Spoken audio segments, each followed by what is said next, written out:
Intro to Trans. Welcome back. We're going to be working on the small gas engine parts today. That being said, I'm going to do a quick disassembly. You guys will see that in a little time lapse here starting now.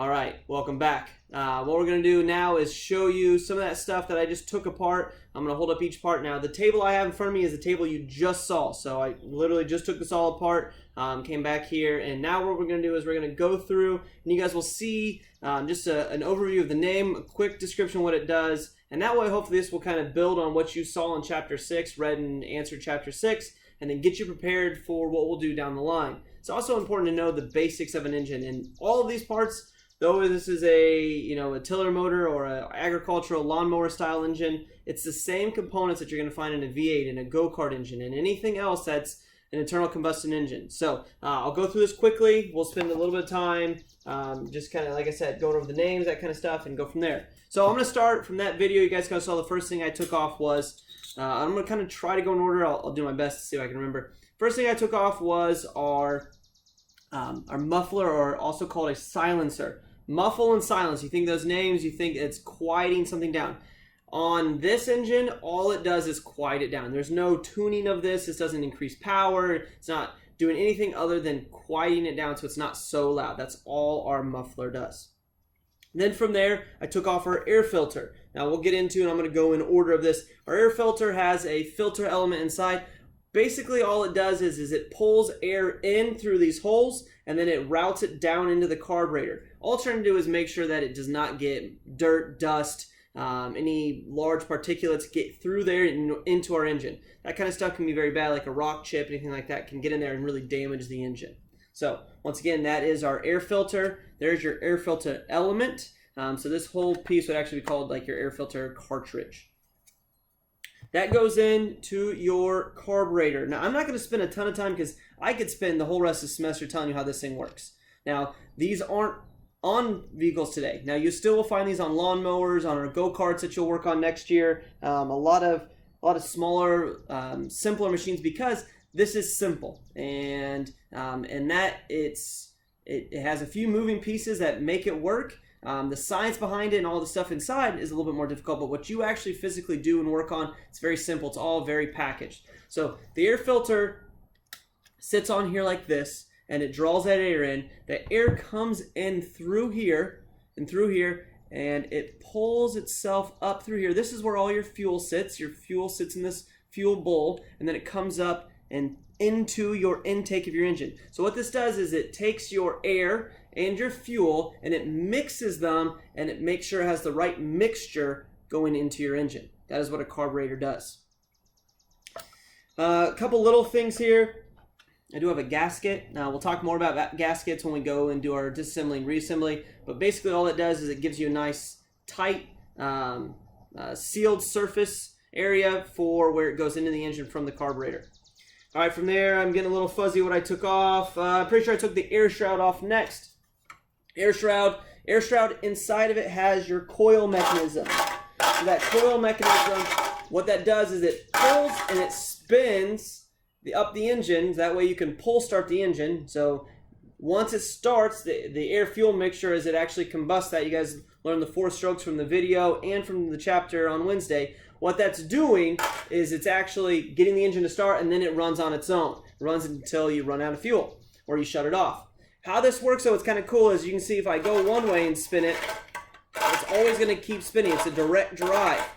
The magic that happens behind it is our starter clutch. Our starter clutch goes in there and engages. Now your starter clutch is really cool in that it goes one way, free spinning. That way when the engine starts running, it doesn't like pull this thing and rip it apart. And then the other way it locks. So you can kind of see, you can hear the bearings in there. One way it spins freely, the other way literally will not spin. So it'll lock in there and that's how it actually turns that engine over. So that starter mechanism with your air shroud, all that is one combined piece. It's attached with 3 fasteners. We'll talk more about fasteners as we get further down the semester. All right. I think from there I took the cylinder head off. We'll go cylinder head for now. So cylinder head has these long bolts. One thing you'll notice is the bolts are not the same size.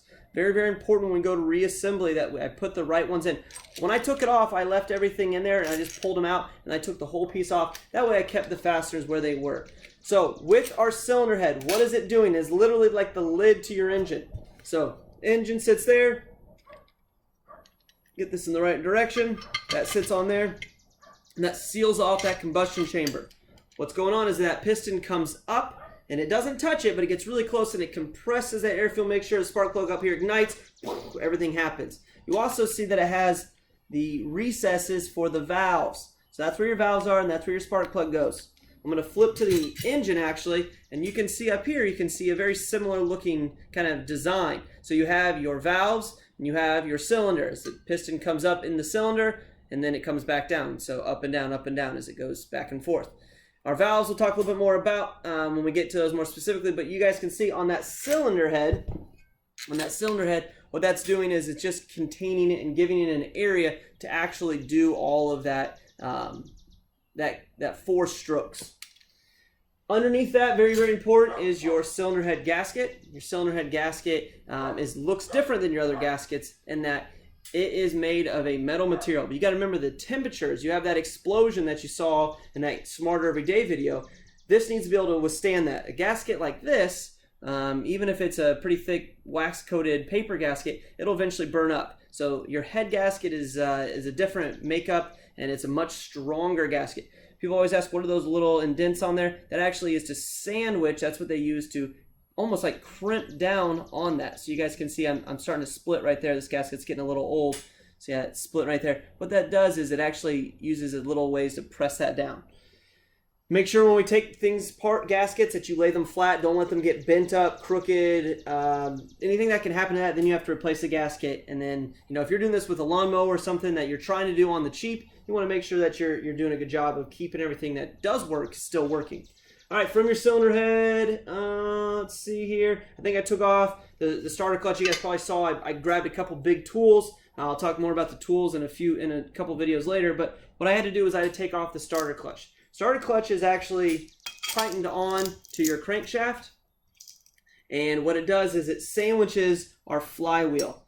So, and I'll talk about both these here. So starter clutch I already went over a little bit. That's your connection between this air shroud and your engine. So as this spins, as I spin that, it locks. Other way, it spins freely. This is probably the most tight thing on your engine because as it spins, it has a tendency to loosen up. So that's why you have to make sure it's very, very tight.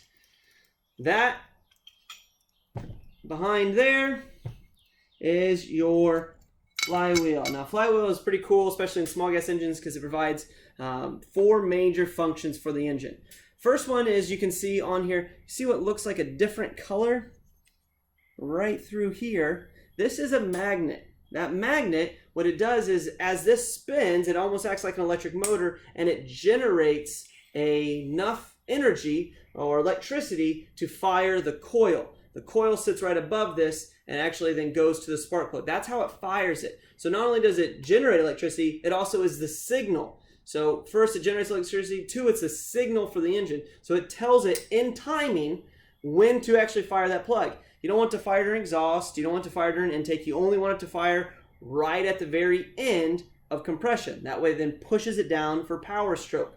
So very important that is on there, it's in good clean shape, and it's, like I said, it also does timing. Third thing it does is it has the ability to cool. This engine, you guys think on a lawnmower or something, it's not going very fast. It's not like it's generating a lot of airflow past it. So it needs some way to generate airflow so this thing doesn't get too hot and then lock up. So it also cools the engine. The fourth thing it does is it keeps the engine balanced. So this engine only a 1 cylinder, you gotta think, it's kind of going through the motions and boom, and then it going through the motions and boom.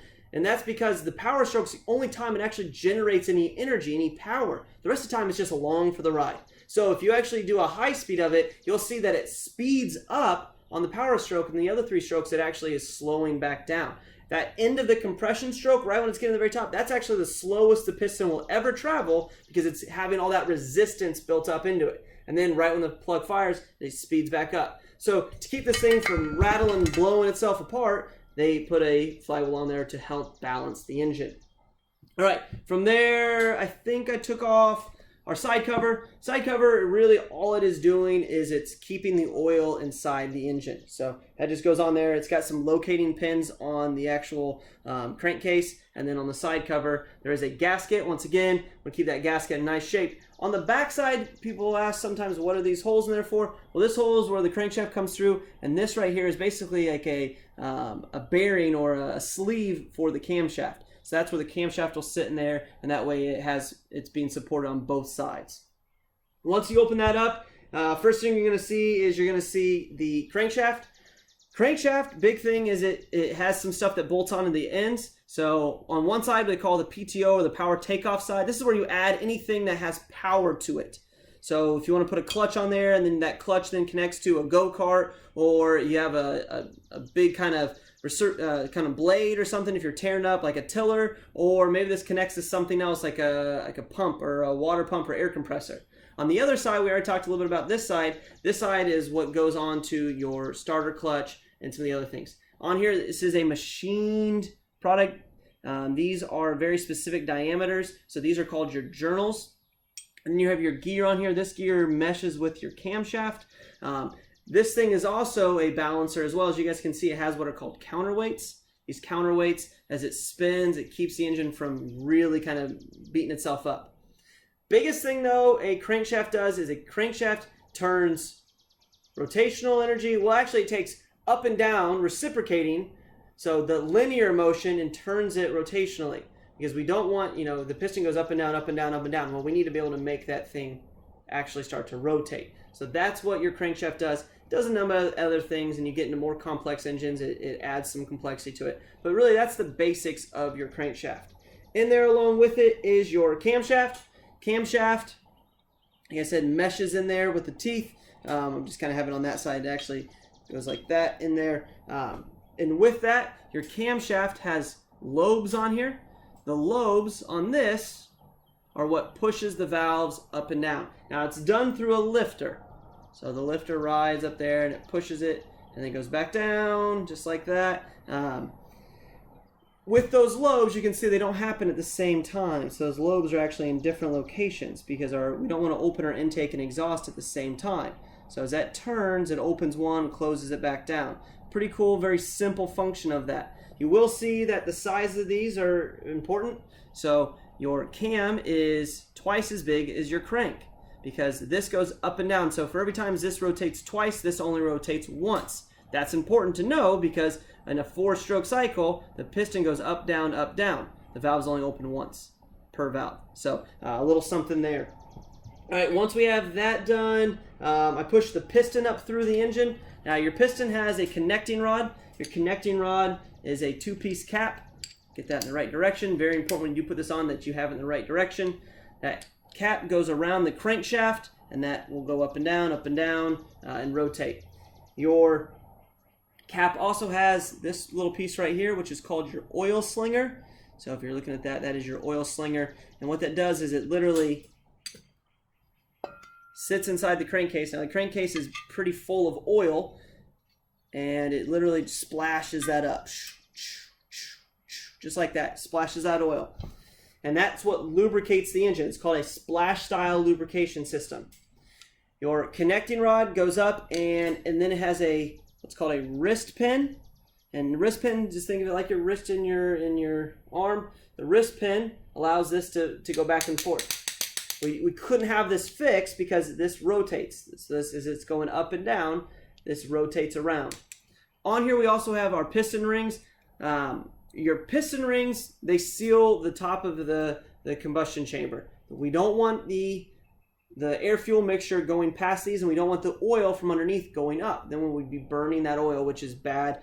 Those are where the pollutants come in. That's where you get like an old dirty style engine. On here, your rings, each ring is different, has a different bevel on it, and each ring has a different purpose. So the top rings and the bottom rings, so our bottom ring is our oil scavenger. I messed that up because my neighbors are walking by and my garage is open. My top is my compression ring, and so as that spins, that conceals that compression. Next is my oil control, and then bottom is my oil scraper. So you have up here the compression ring, your oil control, and scraper. And we'll talk more about those when we do some disassembly and stuff like that. All right, from there, I took off a little side cover. This is a little vent cover that pressure is built up and it actually gives pulses of air into your carburetor. I'm not going to cover that too much, but I am going to talk about our valves. So our valves, you guys saw in those videos and hopefully reading what the valves do. One thing that's kind of cool and always to know, I'll set these in here. Doesn't matter what engine I'm looking at. I'm looking at this engine, a lawnmower, a go-kart, V8, V6, inline 4. Doesn't matter what kind of engine. The bigger one is always the intake. I will bet my money on it for the rest of my life because the way that engines work, the intake has to be bigger. One, because the air coming in is non-compressed. So it literally takes up more space. You know, if I took a pop can and I took it just completely full and I stuffed in the engine, I need a bigger space. But then when it runs through the engine, one, if I open that can and poured it in there and used all that fuel up and then smashed it, now I don't need nearly as much volume to get rid of it. So I can open up this valve here and let out the exhaust. So intake, exhaust. The valves, they do a lot, they control a lot. They are pushed up and down by the lifters. But what snaps them back into place is your springs. So springs return back to place really, really fast. So these are pretty stiff springs. And then they have some retainers, lockers, or keepers. There's tons of different names out there for these things. Most common though is a retainer. On there you'll see, get that into focus, that little notch at the top. That's to let you know that's the front. That should be facing out towards you. I know it's going to be very hard to kind of tell in this abstract of learning, but I'll talk more about that down the road. Then you have your crankcase. Your crankcase is what literally holds everything together. It's aluminum here. You can see some of the remnants of the oil in there. Oil level is about 20 ounces of oil, so it sits about there. You have cooling fins on the top of the engine by the combustion chamber. That's to help keep the engine cool. Really, it's a pretty slick thing to think how long an engine's been around and how little it's been changed, because they did such a good job designing it first. Now there's one thing I did not talk about, and that is our coil. Now I won't go much into our coil beyond, this is what actually signals and generates the spark. So as that flywheel passes underneath it, it then creates electricity, runs this up through there, and fires our spark plug. Now I know I didn't talk about spark plug either, but there's really not much to say other than it sparks the plug. So it actually comes through, lights the air-fuel mixture in there, and then as that flame propagates through the combustion chamber and pushes that piston down.